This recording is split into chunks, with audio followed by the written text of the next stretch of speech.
Hello guys, so today I'm going to show you how I created this futuristic abstract scene, more specifically the buildings that I created with geometry nodes. So let's get started. First we are going to add a plane, Shift A plane. Let's go to the geometry nodes panel and add new, delete the ground inputs, and start by adding a mesh line.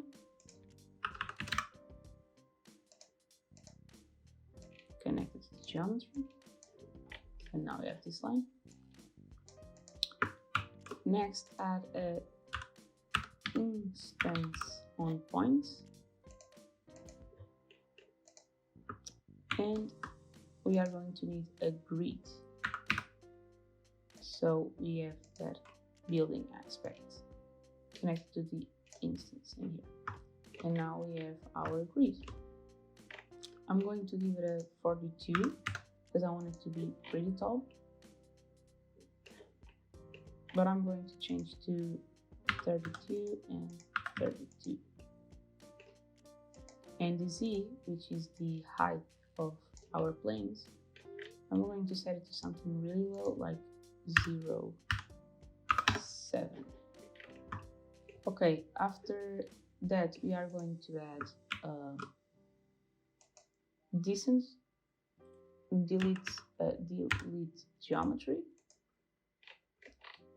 Okay, so now we are going to add a delete geometry,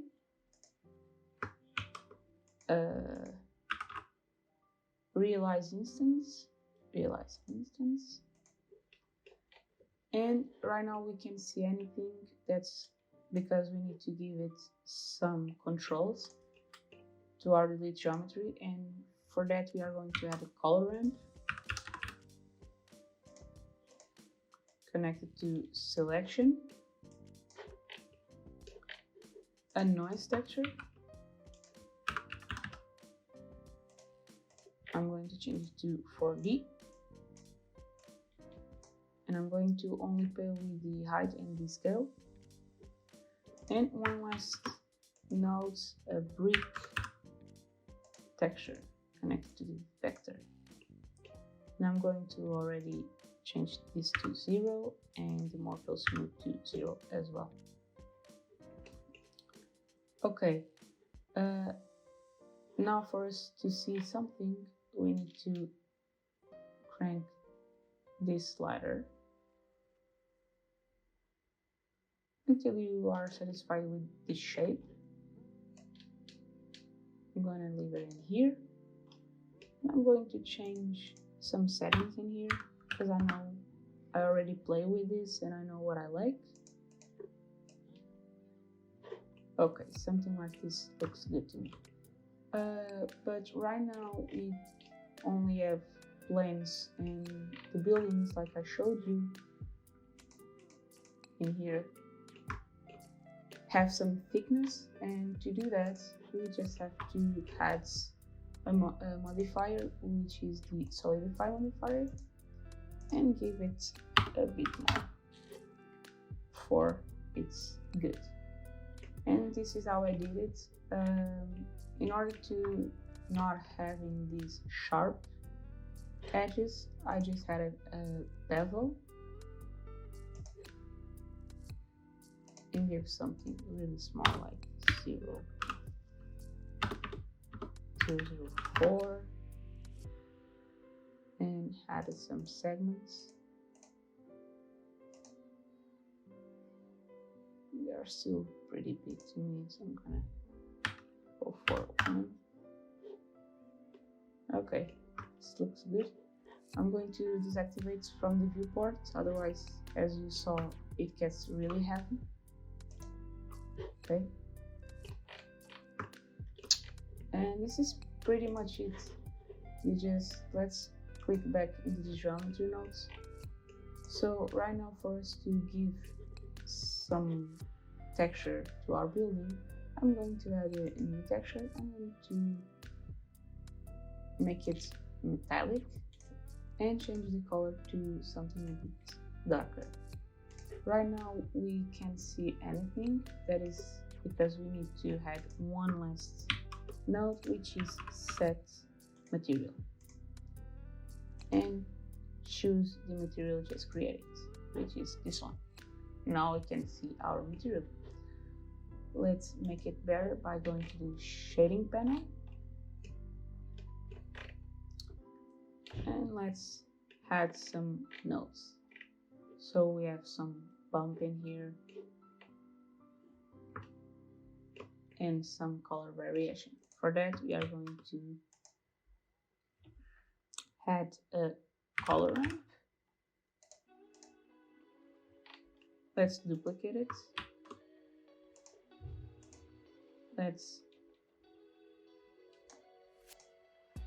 connect this one to the roughness, and this one let's connect it to a bump nodes, connect the normal to the normal, and this color to the height. Okay, so we need to add a noise texture, connect the effector to the effector. I'm going to crank the detail all the way, and I'm going to Control T to give a mapping and change to objects. Okay, I'm going to start playing with the coloring. As you can see, it's starting to give us some shape. Something like this looks good.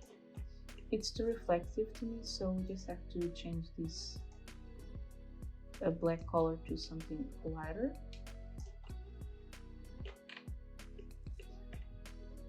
That's it. And to give us those little bumps, we need to connect the factor of our noise to the factor of our color from the bump node. And we have something like this, which is too much. You can play with the detail, and we can also play with the strength. I'm going to lower around here.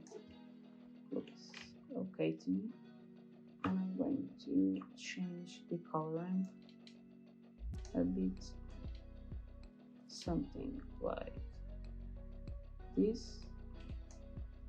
Okay, and right now it's still looking kind of weird.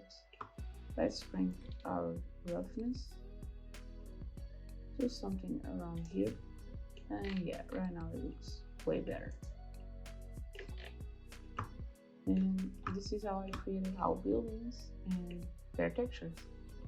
I'm going to show you really fast how I did the rest of the scene. You can copy the same settings that I'm going to show you right now. It's easier for you. In the lighting, into the world properties, I set my background all the way to black, and I added a principal volume in the volume. Usually this is like this.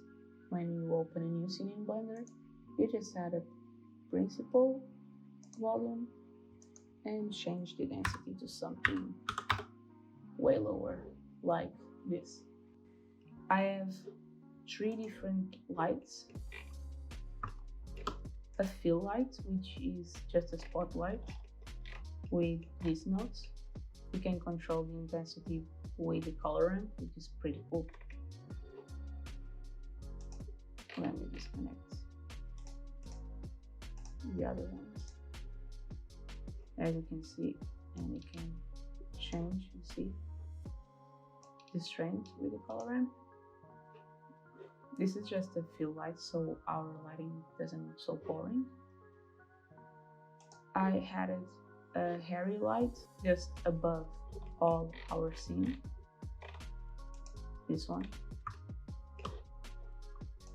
Here is the strength and the color with the bluish color, and this gives us just a bit of an ambient lighting as well, you can see. And our main light is a hairy light. Here, it's a hairy light. with some notes as well. You can copy them. And to create this kind of moon effect, I added a circle. Create a circle. I went to edit mode, and you just have to click F to fill, and that's it. I placed in front of our light, and I added these nodes so we could have this pretty cool effect. And you can change the size of the noise, whatever you like. The noise, it's a cube with a principal volume and also some nodes. That is how I placed the fog only in the top part of our box. By adding this grading texture, playing with the rotation, and playing with the rotation, you can change to -90 and going to the grounds, or change 90 and it goes to the left, and so on. That is how you can create where your fog is placed. The texture on the ground is just a simple asphalt texture that I downloaded from Quixel. That's pretty much it. This is how I did this scene. I hope you liked it. Please give it a like, subscribe, and check my other tutorials. Thank you.